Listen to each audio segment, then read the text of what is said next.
Okay, now we are live. Fantastic. Hello, everybody. Namaste.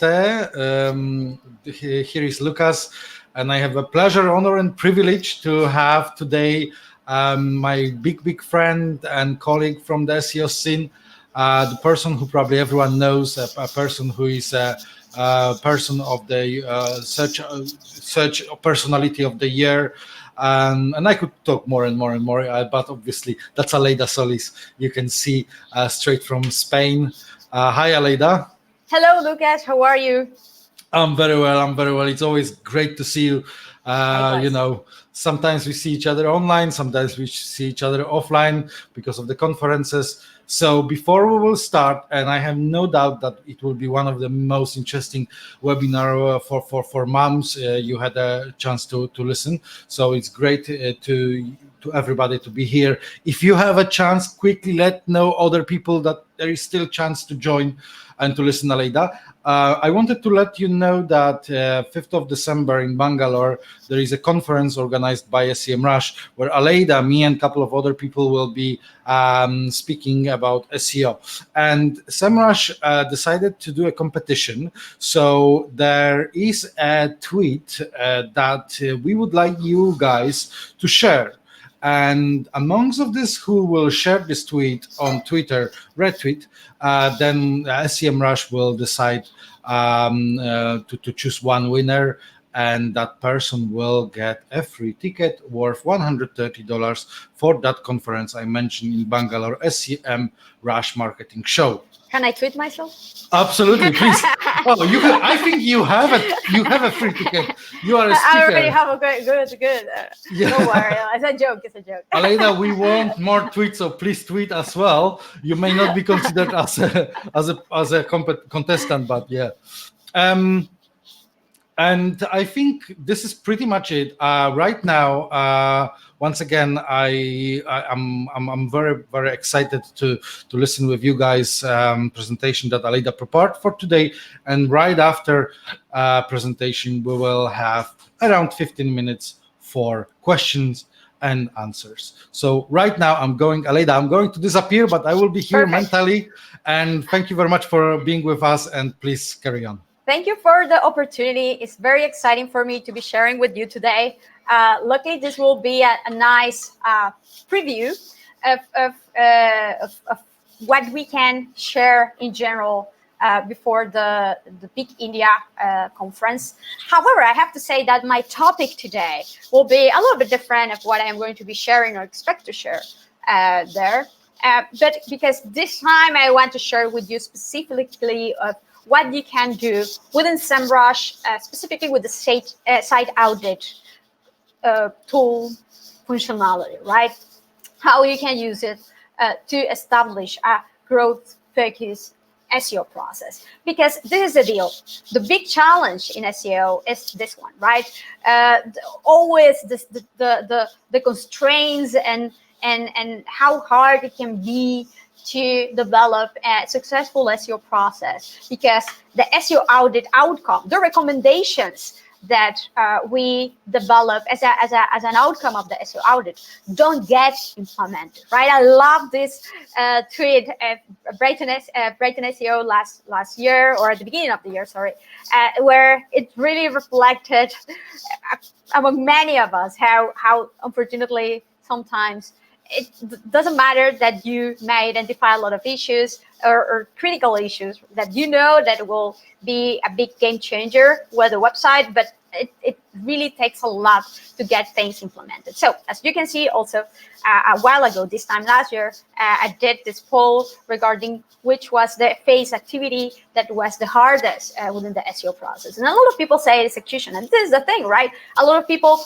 correlates or identifies the analysis, the audit as only the initial part of the SEO process and disconnected with the execution part. However, I have to say that it is critical that we see the SEO audit as part and directly connected to how we then can do to implement, to execute the recommendations that we define as an outcome from an SEO audit. So these are the main challenges that I see, that I will show you how we can overcome this by not doing what we may all think as the generic site audit, but that we can easily follow by using many of the functionalities that SEMrush provides. Like, for example, it's critical to develop the SEO recommendations and to analyze the website optimization in a way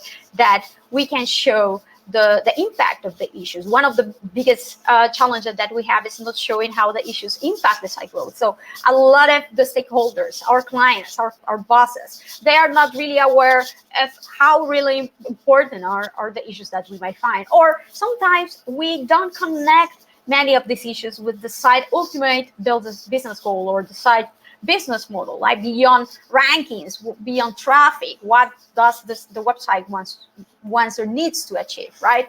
Or focusing on only the issues without really specifying the solutions. It's critical that we are very actionable and that we specify as much as possible to make the developers, copywriters, link builders' life as easier as possible to implement what we specify. And then, of course, problems with the lack of continuous validation, communication, monitoring of the impact that our recommendations have, and to show the value that our work has in general, right? So I'm going to show you now how we can really minimize these issues, these challenges within the SEO process, starting with our site audit. And I don't need to introduce myself. I'm Aleyda Solis, and I have worked for a bit of time within SEO. And unfortunately, I have to say that I have a bit of experience, not only with the good SEO, highly successful, easy to implement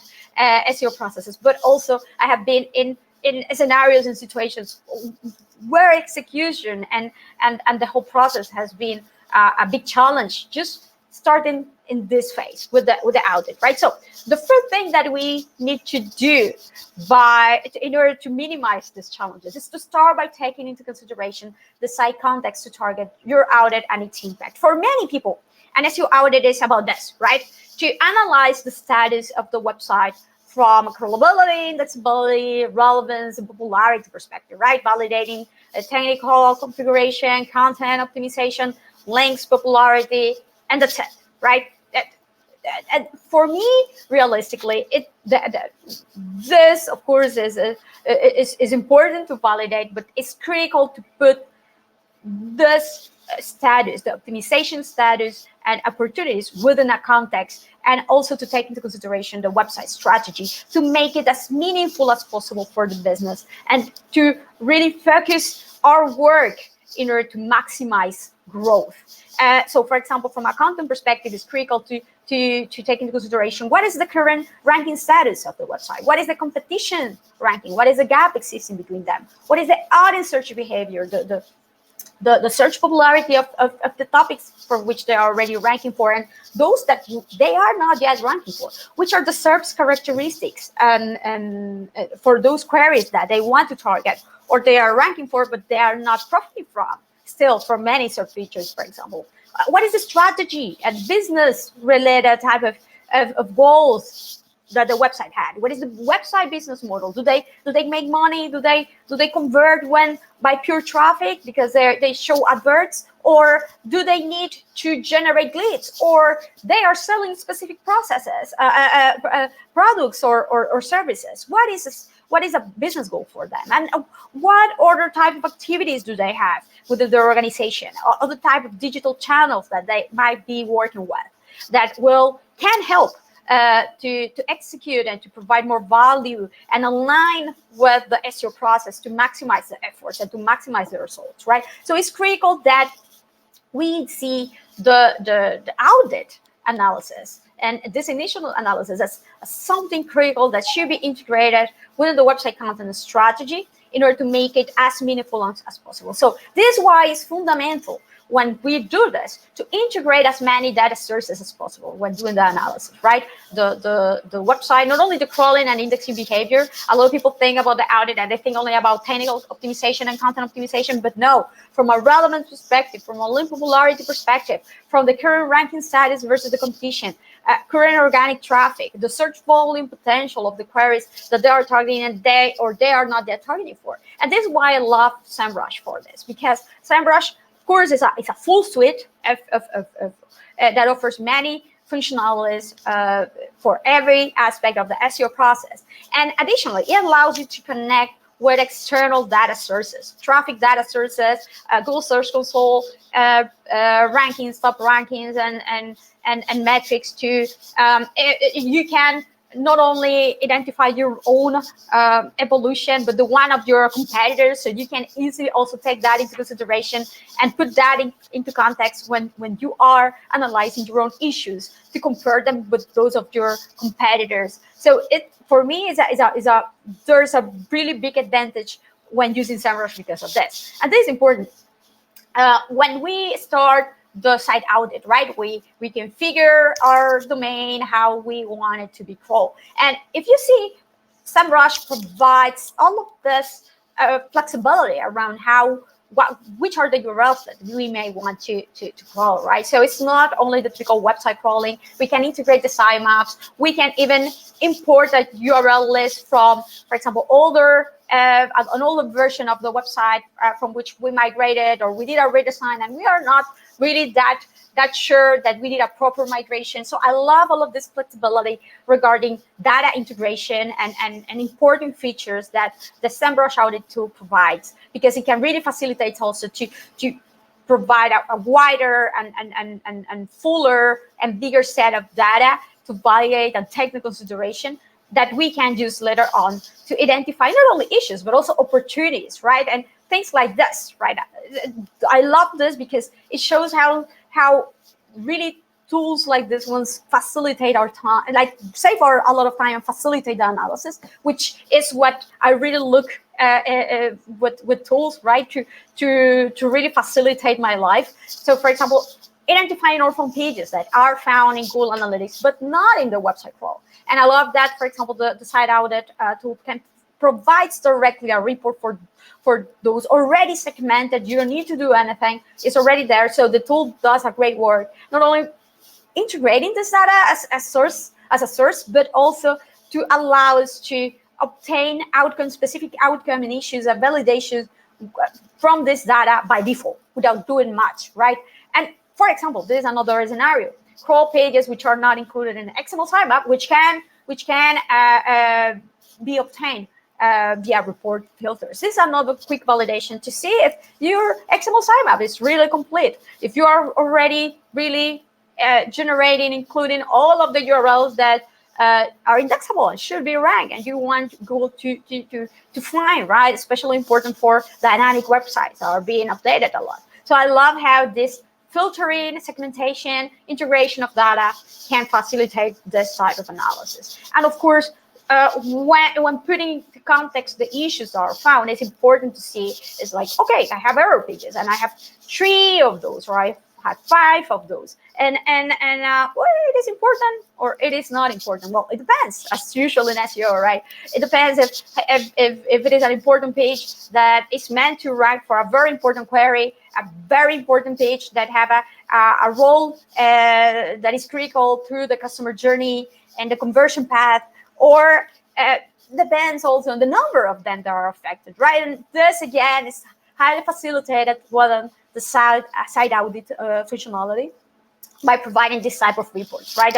Pre-segmented statistics that can help to give context and to give us a better idea of how important, how critical might be an issue by saying, look, realistically, it's this number of pages that are affected, or this is the number of pages that have this type of issues, right? To give an additional input when we are in the decision-making process, in the prioritization process for the issues that we might find, and to establish an action plan. The same with the different areas within SEO. I love how different issues are segmented in a very, very easy way to spot the different topics around the issues, like from crawlability, if it is international SEO issues, if it is a site performance issues, an issue from internal linking perspective. Then when we crawl the website, integrate as much data as possible, and start identifying the issues, this is critical to prioritize to identify problems based on the current criticality and potential impact. And again, I have found that the SEMrush site audit tool already facilitates our life a lot by already doing a prioritization for us a bit, right? Based on the general importance of that these configurations have in SEO. So for example, when you enter to the site audit screen, you will see right away that we have errors, warnings, and notices. The errors are the much more critical ones because are those configurations that have a higher impact in general and SEO. Then we have the warnings and then the notices that are the nice to have, right? And then again, we have another list of top issues, those most important problems that have been found that are affecting many more pages among the errors ones. So of course, it might look a little bit trivial when you enter the first time, but this is everything, I have to say, because none of the issues have the same importance from an input perspective in our results on one hand, and then on the other hand, because we don't have unlimited resources, which is a lot of, I have to say, it has a high share of the challenges that we face in SEO, right? You need to prioritize. You cannot fix everything at the same time and in very few days, right? So it's fundamental to be able to prioritize what we find in order to establish an action plan that we know that can maximize results as fast as possible, and that will move the needle of the organic search traffic of the client. And there's another view of how, when going to the site audit reports, we can choose all of the issues right away from the navigation, and they're already segmented there. So SEMrush really facilitates this prioritization by providing us already a source for it. And there's the thing: it doesn't mean that because some issues already included in the errors and not in the warnings, it should be much more important for us. No, remember that this is, at the end of the day, this is done in an automated way, and this takes into consideration how critical this configuration is in SEO in general, right? So for example, I can see the slow pages, HTML load speed in errors. And it's of course something very important, not only from an SEO perspective, but also from a usability perspective, customer experience perspective, right? However, maybe I go and check which are the pages that are affected, these 18 pages that are not loading as fast as they should, and I see that these are paginations of very old blog posts that are not necessarily that critical for me from a business standpoint.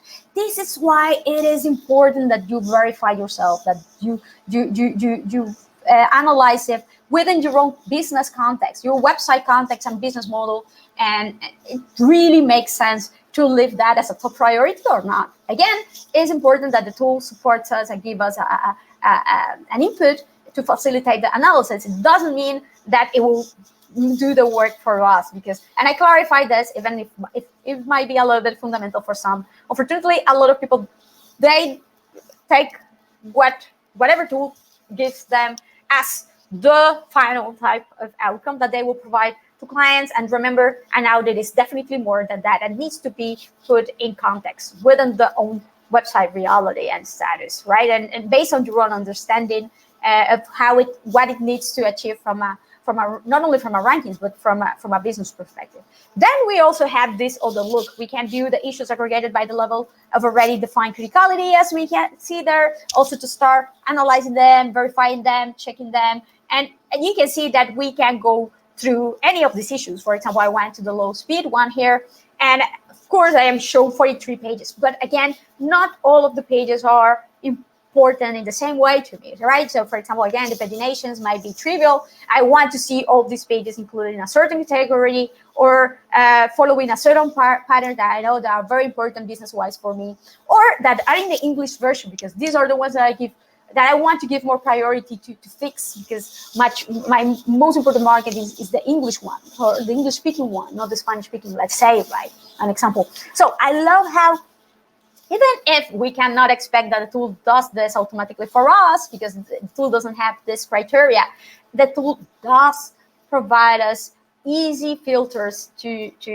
go through this data, to segment the data, to obtain the data as we need it in order to quickly validate and now analyze and verify that the most important areas business-wise, for example, from a business model perspective, are correct, and which are the ones that are suffering from the highest load time. And then this can be another prioritization metric, right? We have this top 15 pages that are suffering from very high load times, and these 15 pages are super important from a business perspective, all of them equally. So how do we additional prioritize that? Well, let's go and see which are the ones that have the definitely highest load time and which are using the same template than the others. So if you fix one, it might be much more easily than the other ones as a consequence, because they will reuse the same template and HTML. They will end up also getting fixed, right? So this is a type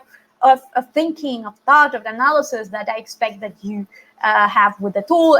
And fortunately, the tool provides, if you see all these data points and all these functionalities to easily segment and go through this data, right? The same at a page level, there will be some specific pages that will be super important for you, right? So you want to see at a very granular level what is the overall configuration from these particular pages. How many incoming links do they have? Outgoing links? What is the canonicalization configuration, the metadata, and any type of warnings, right? The overall configuration for this particular pages are super critical for you. So you can do that so also with the tool, as you can see here. So I love the different levels of granularities that are provided, and to analyze those most important pages, and then to optimize, to prioritize further by using the integrated, for example, traffic information for each page. Again, let's imagine I see that I have a few subcategory pages that are all, again, very important for me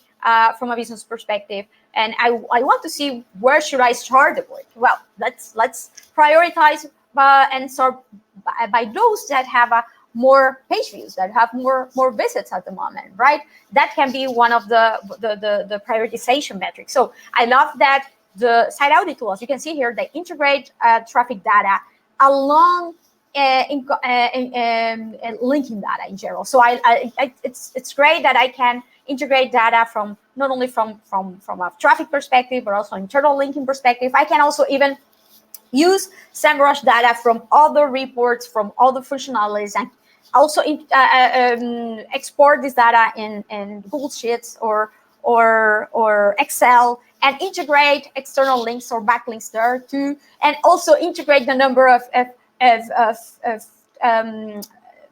keywords for which these pages are already ranking, for example. So you see many ideas of integration within data that SEMrush itself can provide. So this is why I love SEMrush, because it doesn't only focus on site audits and that's it, but provides and can provide not only integrated by default, but also the opportunity to you yourself do your own integrations as needed if you need them to prioritize at some point. And this is the thing, right? At the end of the day, for most of the question in SEO, the typical answer that you will get is it depends. It will depend a lot of your own specific needs, on your own challenges, on your own context, the nature of the website, the goals. And what it is important is to have the consistent, good data, already segmented, easy to understand and analyze data that facilitates this analysis for us and save us a lot of time. Once that we have all this, once that we identify all of the main issues, right, we can use this to develop, prioritize solution-focused recommendations. So this is the thing, right? A lot of people think, oh, this is my list of issues, and this is what I'm going to send to the client. No.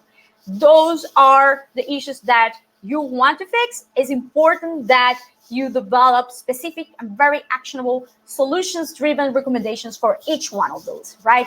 And it's important that you develop your own document explaining why they are important, each one of them, how do they affect the site rankings, showing examples, where they have been found or are generated within the website. So you need to include each scenario that you find and how they can be fixed. Again, for each scenario. So it is critical that you use the site audit data assessors in order to develop this, to really facilitate the life of the people who will be in charge implementing the changes. It's very likely not you, right?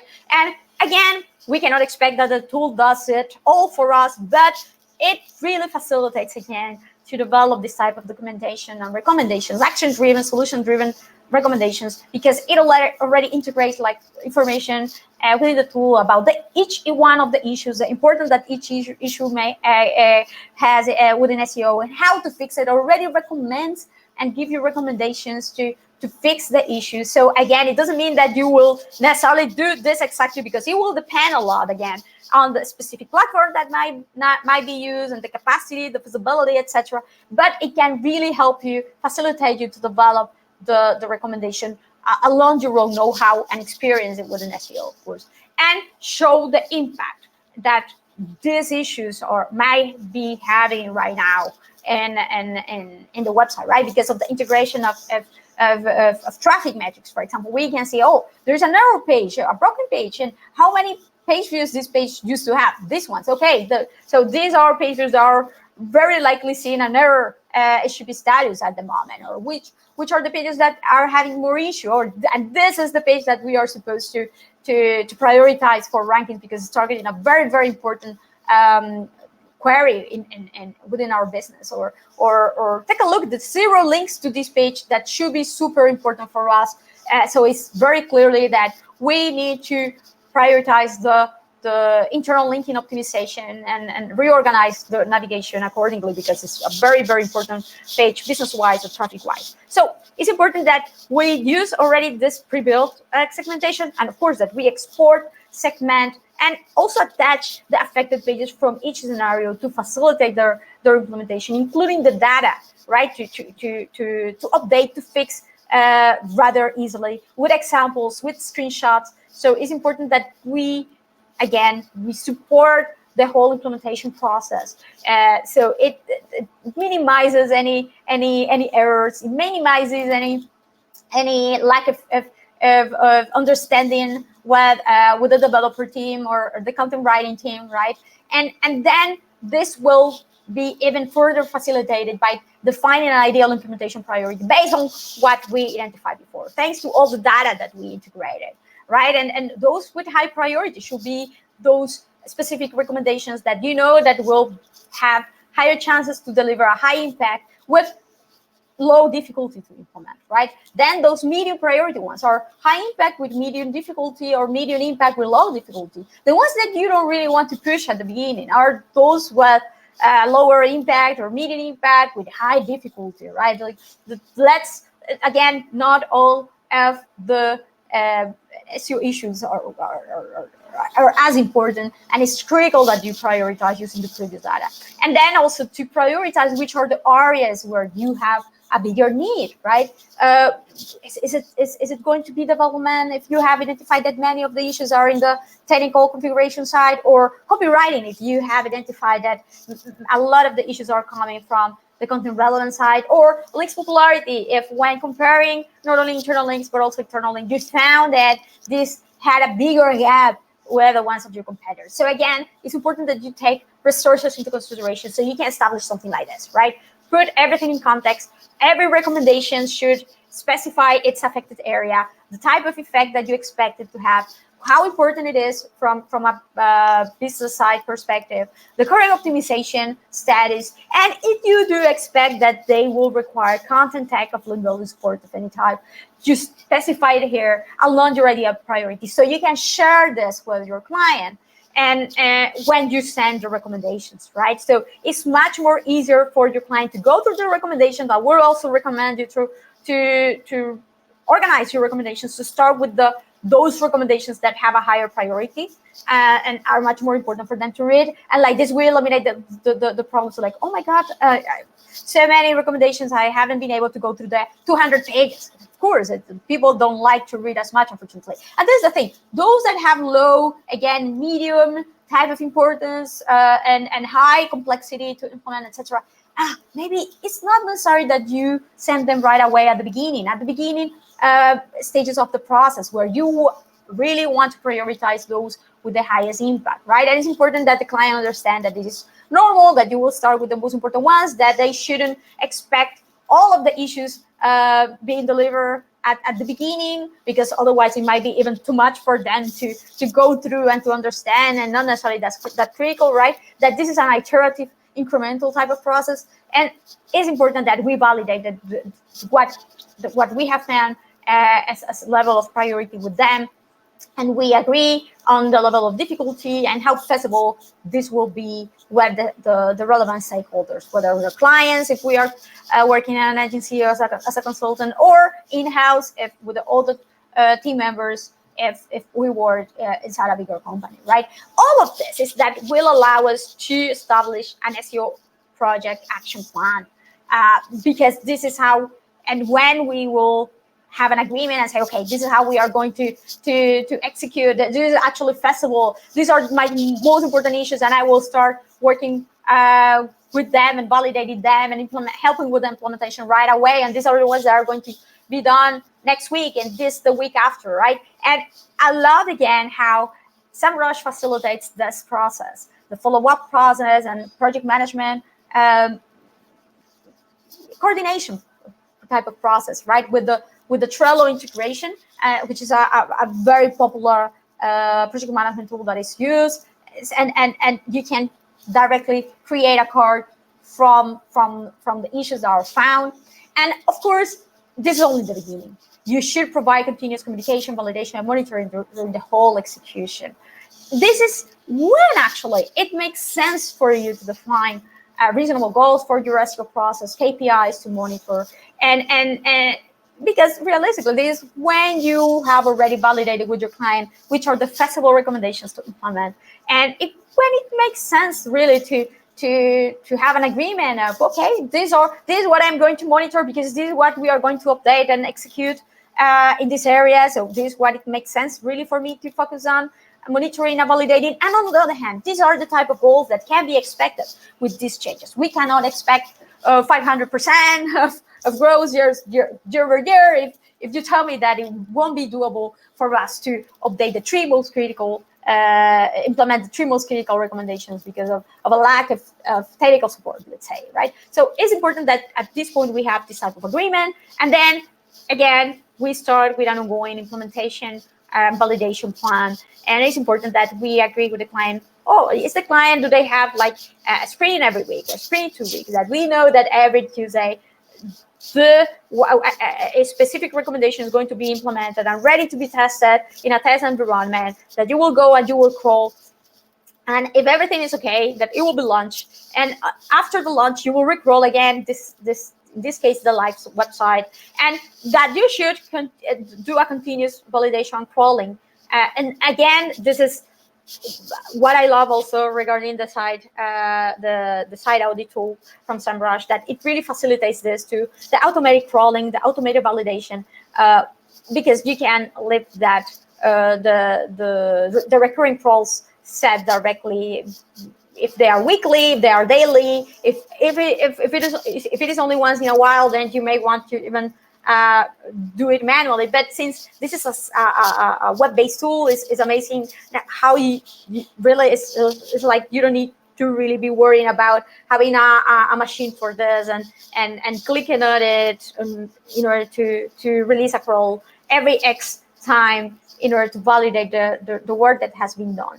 And then from a monitoring perspective, I love how, again, the tool provides the flexibility to be able to monitor the evolution of every issues that have been found by comparing specific dates, crawls that have been done with the tool, specific periods of times, or the overall evolution for every specific issue that has been found. So you can see if it has gotten better, if it has gotten worse, if the outcome that you expected is being achieved from an optimization standpoint. And of course, that you connect this with what you are achieving from a rankings, traffic, a conversion perspective. And this is, again, one of the big wins with SEMrush, that it also provides these other reports, these other tools, these other functionalities that are not within the site audit, but they within the same platform, you can easily switch and you can easily validate and check that,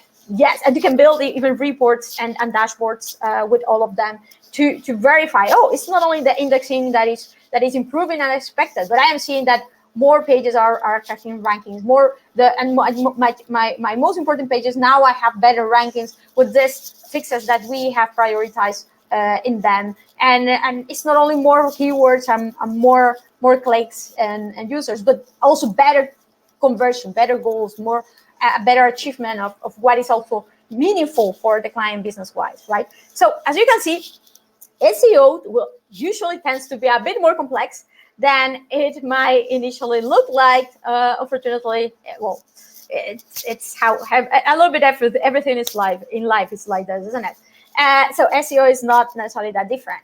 So it's actually a little bit more difficult in reality. And the good part is that we have now flexible tools, well-integrated tools that we can use easily to facilitate our day-to-day, to facilitate the analysis. They won't replace us, as you can see, thankfully, yet at least, hopefully not soon, because it's very, very important that we have a proper understanding and take the business criteria into consideration to prioritize all this, segment all this, and verify it, and do a proper process follow-up. But as you can see, they can really save you a lot of time by really facilitating your analysis and focusing on what is much more important to you, that is actually delivering value, delivering recommendations, focusing on solutions instead of gathering issues, right?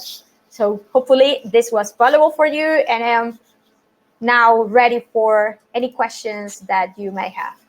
Fantastic, Aleyda, thank you very much.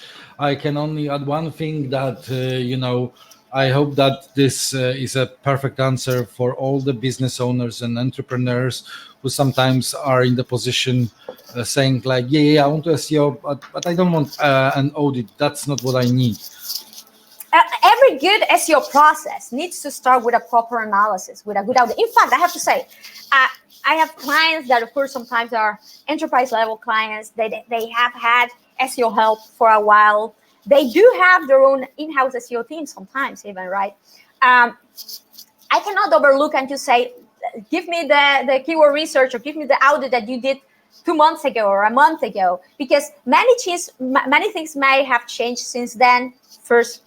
Second, I want to validate. I want to verify if something I have been taught in SEO is, sorry, I cannot take anybody's words for granted. I need to verify and double check and verify myself.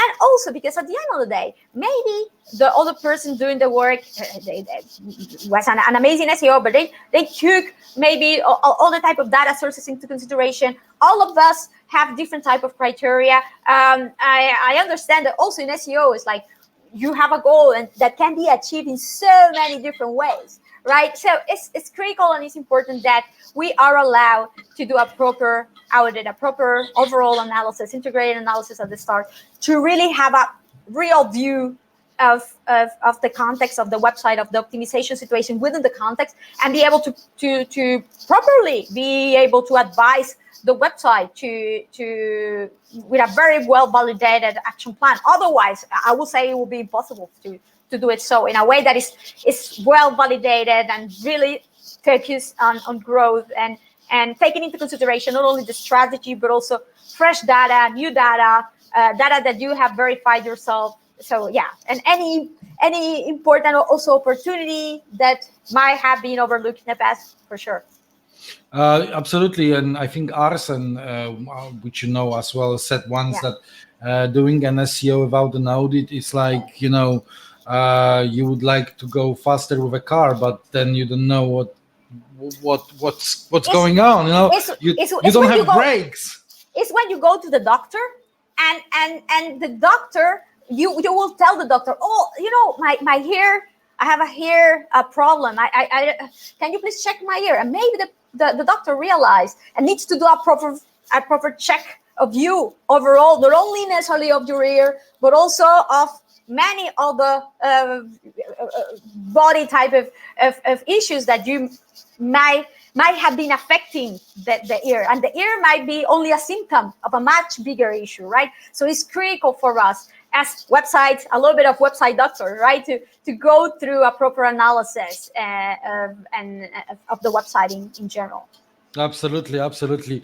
I think this is very good conclusion. And now I think it's time for questions. So let me start from the first one. Hi, Aleyda. What is your favorite, personal favorable SEO audit tool? I have to say, realistically, if you are a company that want the reliability of the data on one hand, and also the easiness to use the data on the cloud and be able to access from anywhere without necessarily having a huge deal of investment, because let's be honest, this is not cheap, and it can get really expensive very easy. And you want to also integrate and be able to compare and do an analysis, an overall integrated analysis within your audit like this. I will say that SEMrush, I believe that SEMrush nowadays provide the greatest value for the investment, for sure. So if I need to select one tool to do a site audit and to do the overall SEO process, and it's not a website of 10 million URLs for which I will need to also personalize the package, etc., and be more complex, I will definitely go with SEMrush. Absolutely. Same me. Question 2. How important is to fix SEMrush soft 404 errors, and does it really matter? We need to think that 404 errors is when the page that you try to access is not showing any content. It might be a page that existed in the past. So again, in SEO, right? It depends. It might be a page that existed in the past, and in the past it was ranking very well, attracting a lot of links, and a lot of links are still pointing to that page internally and even externally. And it's a page that is of a subcategory or category page that actually existed in the past. So of course, it's important to fix, to feature proper content. If you have proper content that should be featured in that page, or to 301 redirect to the new version of that page, to refer the old links that are still pointing, external links are still pointing to that page, to the new one, and pass the old page values and still potential rankings that page might have had.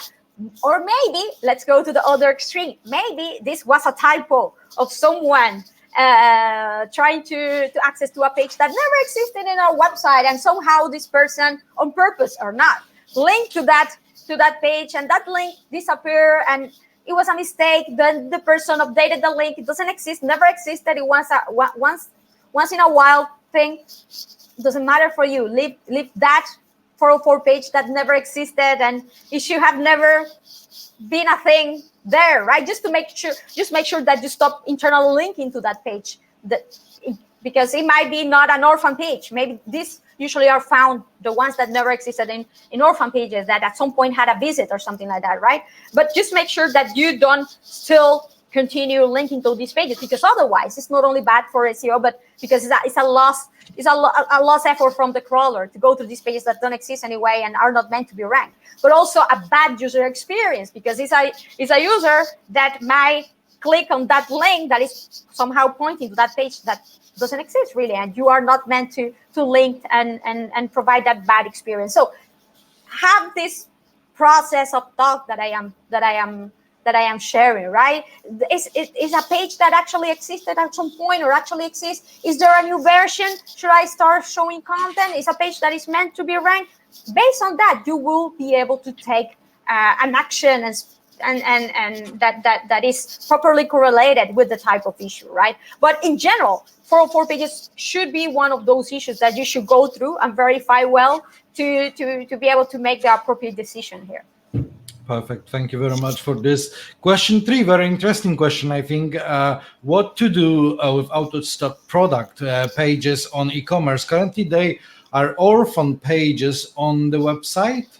Should I remove them or keep them? This is a great question. I actually think that at some point I have covered this in e-commerce pages presentations that I have done in the past. So it depends, as with everything, right? If it is an out-of-stock product that you expect that in 6 months it's going to come back to your store, or if you are not sure at all if it will be out of stock forever, if it's only something temporary, keep it on your page, keep it on your website. And what you can do is to use the product page.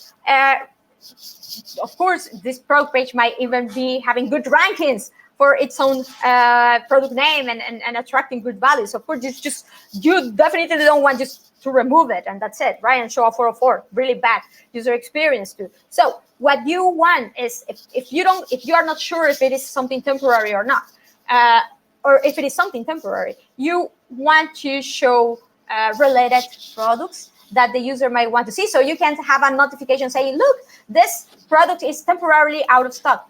You may be interested in these other ones that are related, or you can be notified when this product comes back to store, and then you can ask the user to leave their email. This is another email within your conversion funnel, so that is a win-win, and you will be able to notify the user when it comes back to store, back to stock. And when it comes back to stock, you reduce the same page. You don't change anything, right? However, if you know that this is a page that will be out of stock, right, and if it really goes out of stock in a permanent way, forever, it's going to be disappearing from your stock, what I recommend you to do is also, not only because of SEO and the all links that this page may have had, or rankings that may have had, but for user experience sake, 301 redirect to the parent category. Like this old user that might have come to look for this product will see a broader list of items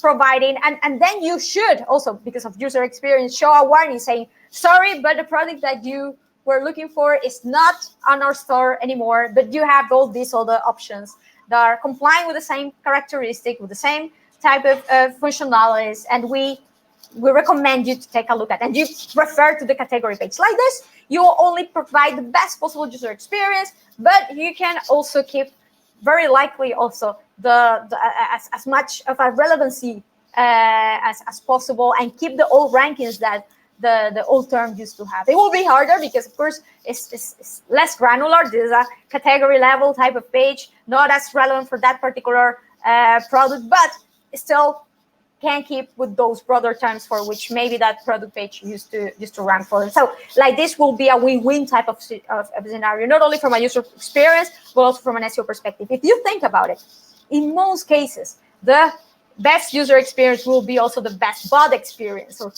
crawler experience, right? And it's an alignment type of thing here. Gotcha. I will go to question 5 right now. I will just get back later to question 4 if we have a time. This is also a very interesting question. How can I rank keywords which are currently ranking in 11th position to 20 with help of SEMrush? How can I rank in keywords that are ranking in 11th position? So simply we have a keywords on the second page of results, and the guy or girl is asking how we can rank with them higher with help. Yeah, I think I will think that it's higher, but it's going from 11 position to 20 position. Which are currently ranking in position 11 to 20. So I presume the question is, how can I rank higher? Okay, let's assume that is how of course it should be to rank higher. Nobody wants to rank lower, right? It depends. What is you need to analyze yourself. Go and analyze yourself for this particular terms. Which are the pages are ranking you? What do they have that you don't have that make them more relevant and more popular for that specific term? Is it more content in general, more relevant content, including more, or even less content, but more prominent content, more relevant content, because they include in a much more prominent way the relevant terms, so Google looks at them as being more authoritative for these terms, or including the terms better in the metadata, or do they have more links than you from other pages? So it's important that you analyze what is the gap. Is it content wise, from a relevance, from a volume perspective, by optimizing certain areas of the pages? Is because of links? Maybe it's not a volume type of links type of gap, but these top players have even less links, but more important links, more authoritative links from much more important websites that are passing them more value. So it's important that you do an SEO analysis, particularly for that page that you are trying to rank for that query, and analyze the gap that this page has versus this all the players that are ranking you, and you close that gap. Oh, it's because you have only 2 lines of text instead of, and you identify that as an average, the website ranking in the top 5 position, they do have 2,000 words per page. Well, maybe that's my it. Or you identify that all of the pages ranking in the top 5 positions have 1,000 links pointing to that page, and you have 1.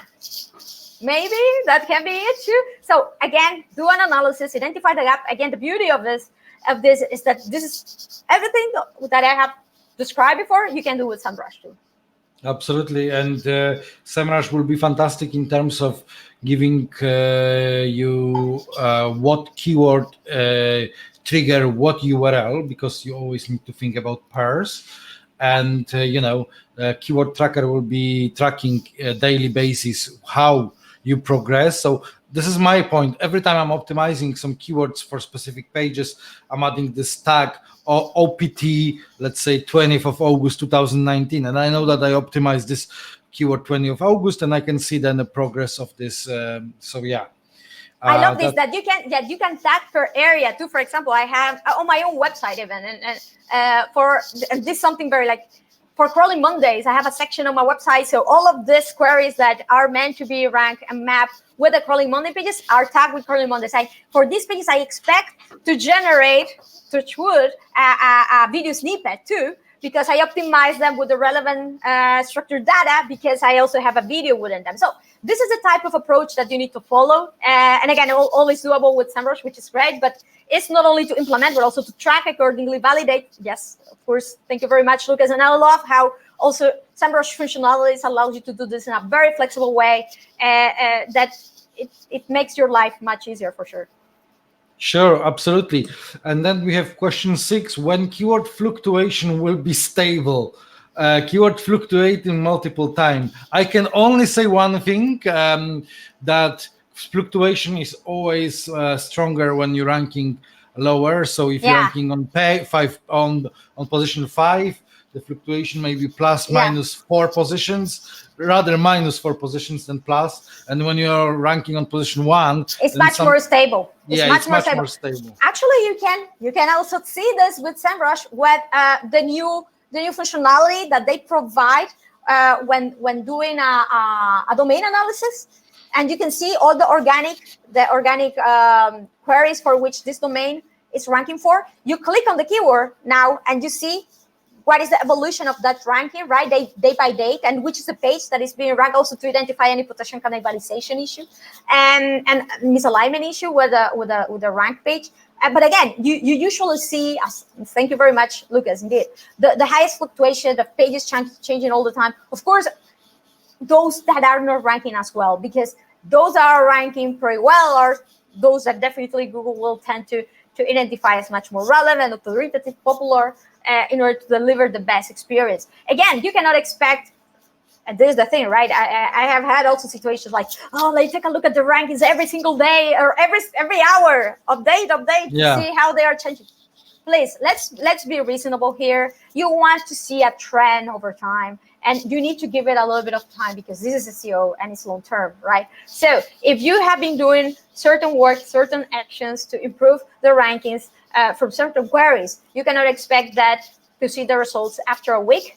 And usually you will see the effects after a while, and also expect to see a little bit of maybe fluctuations at the beginning, but then to have a much more definite trend after a bit longer time. And especially if you are ranked in the top 5 position, let's say, if you are top 9, top 10, top 20, top 30, these are fluctuating all the time, indeed.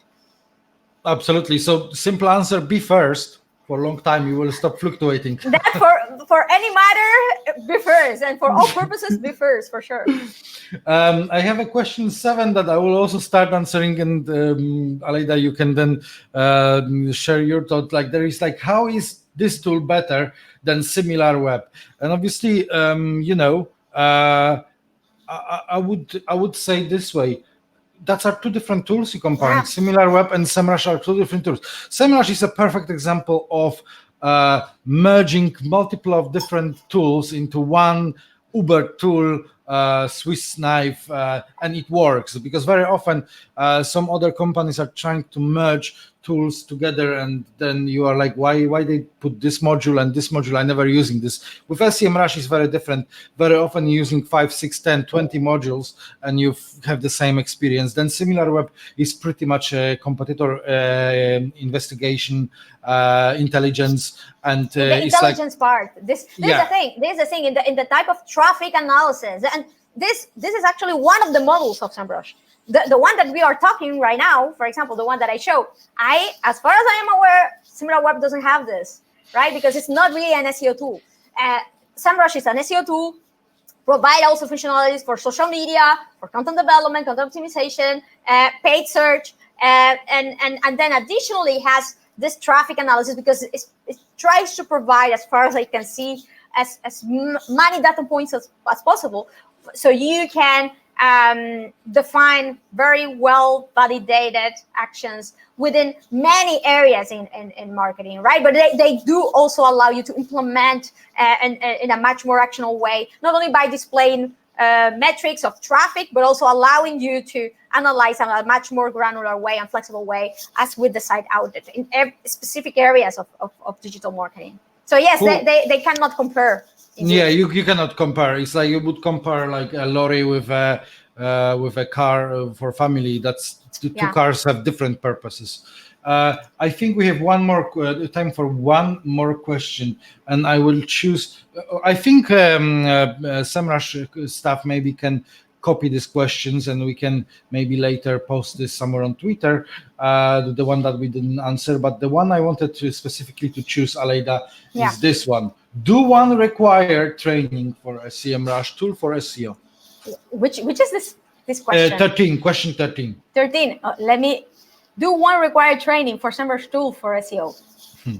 So what does it mean? Like if they need training in order to use the tool? If you have someone who is completely new, fresh, does they need to have for a course, or they can start discovering? I have to say something. If you are an SEO already, if you have been doing SEO, it should be very straightforward to start using SEMrush as a tool, because you already know what to look for, right? You already know what you want to obtain. And I have to say that the interface of SEMrush is actually very easy if you compare it with crawlers, for example, or technical SEO tools that can be sometimes even bigger or more complex to use, right? So I will say that it should be pretty straightforward if you are already an SEO. However, if you are not SEO, if you haven't been doing SEO for a while, or if you are new in SEO, you might need indeed a little bit of training support. The good thing is that is why we have this webinar, right? And SEMrush is always delivering tons of guides, tons of resources. They have great support too. They have a knowledge base that is also pretty good. So I have no doubts that you will be able, even if you are new in SEO and starting to use the tool too, you will find a straightforward way to work with the tool right away. Absolutely. And then let me also mention YouTube. There is pretty much every day more and more videos that people are using SEMrush and they're recording this. So I think that can be also very useful. But I think the best is to jump on the deep water and try to start swimming, because that is the way how you're learning. This is how you learn, indeed. Yeah. Start playing around it. Exactly. We have 2 minutes. I think we will wrap up. So once again, there is a time to retweet the tweet that been mentioned. I will post this once again. Yes, use your mobile devices and retweet. I retweet myself? Yes, absolutely, Aleyda. with number of the followers you have, that will be massive reach. I just posted this on our chat, and well. First of all, Aleyda, pleasure to have you today. It was very, very useful. I am very, very happy. And obviously, probably like you, counting days for Bangalore conference in December.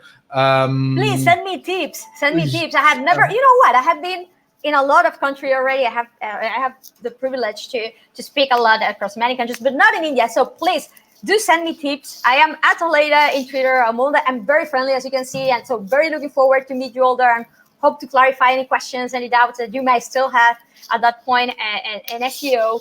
And send me Indian tips too. Very looking forward to discover your beautiful country. Absolutely. For people who are watching us, I am every year in India because my family of my wife is from India. So for me, it's kind of like my hometown. Lukasz also really loves India. Obviously. Yes.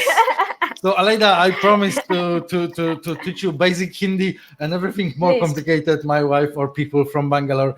And once again, thank you very much. And guys, there is another webinar that is upcoming in September. So please go to SEMrush.com. If you want to be in touch with Aleyda, I think LinkedIn, and then aleydasolis.com and orienti.com. Is that correct? Yes. What is, yeah. Orienti.com. Exactly. You just type in Google Aleyda Solis. There is only one Aleyda Solis, and you will find everything. So once again, thank you very much for everybody. Thank you very much, everybody, for joining us, and see you next time.